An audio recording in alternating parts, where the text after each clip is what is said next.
안녕하십니까? Thank you for listening to my video.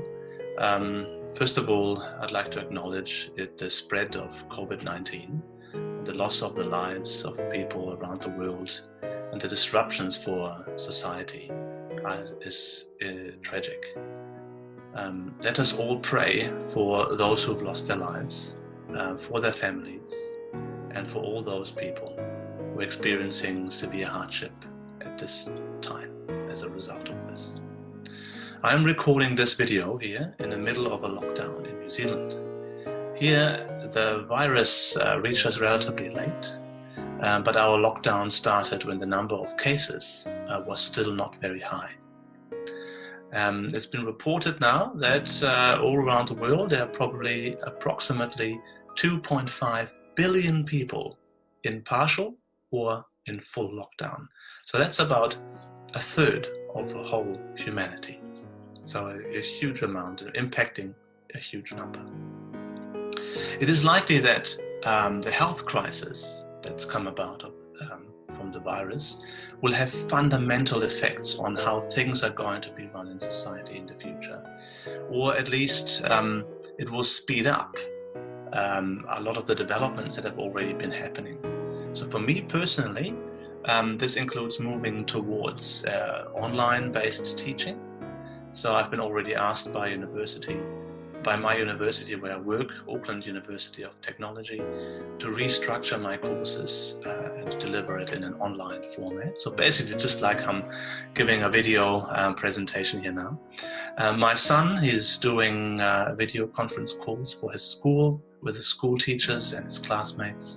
And my wife is also working on a separate computer. So our home is starting to look a bit like an internet cafe. I'm not sure whether you remember those. They used to be around a lot. And my house is looking a little bit like this. Of course, the emergency situation will eventually pass away. But it's likely that many of the new habits that we have formed during this time, that they will stay with us.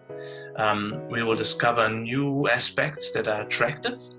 So for example, increased safety and convenience from staying at home. However, at the same time, we also face a few challenges. So people have already started to be more and more isolated, going into the situation. So before, already getting more and more isolated as a result from working from home.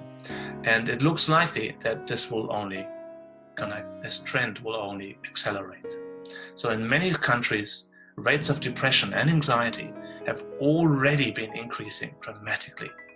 And there's now evidence that much of the psychological problems that people are experiencing is because people have become very isolated from each other. So will depression get worse and spiral out of control?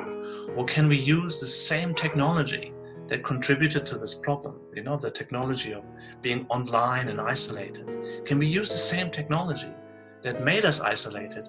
Can we use this technology to actually help us?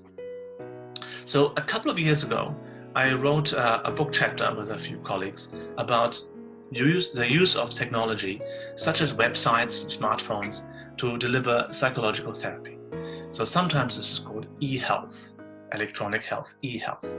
Most of these do not require the client to meet with a psychologist face-to-face.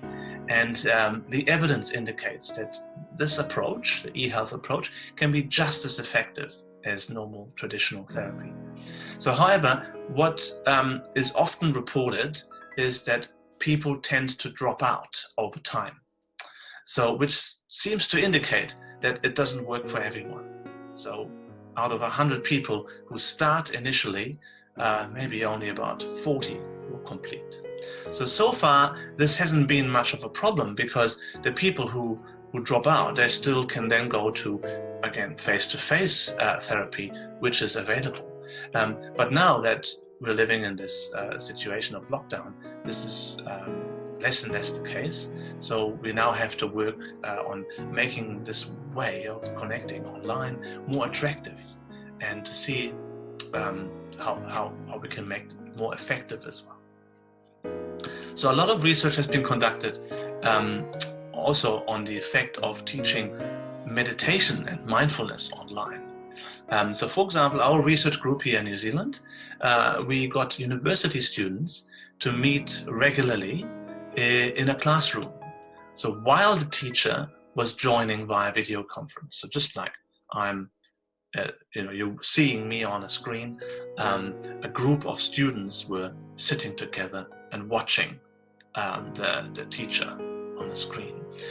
After a while, the students reported much less stress, that after a few weeks. And the results appeared to be larger when meditation is than actually when it's only taught online. Yeah. So I suspect that it's the fact that students got together. So we could have taught students just everyone by themselves online. Like you're in your own room and you're learning meditation with an online teacher.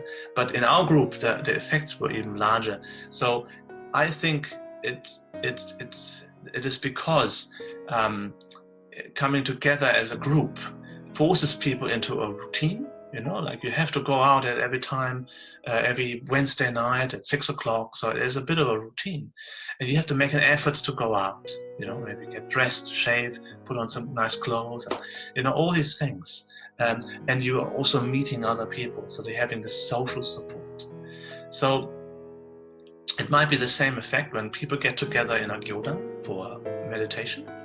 There is something more powerful when you meditate, sit together and meditate together. And this will be the challenge for the next phase, when we try to teach meditation and mindfulness online. How can we make people feel connected with each other? And many people can try to lock themselves in a room and meditate. So that this kind of practice is possible in social isolation. So that's possible. And yes, your own personal meditation and practice is important. So it's good to do this by yourself. But what Won Buddhism taught me is that mind practice is more than that. Mind practice is more than just sitting by yourself. Every act is a Buddha offering. So that includes calling a friend and checking whether they are lonely. And this is particularly important in this difficult time. Your own mind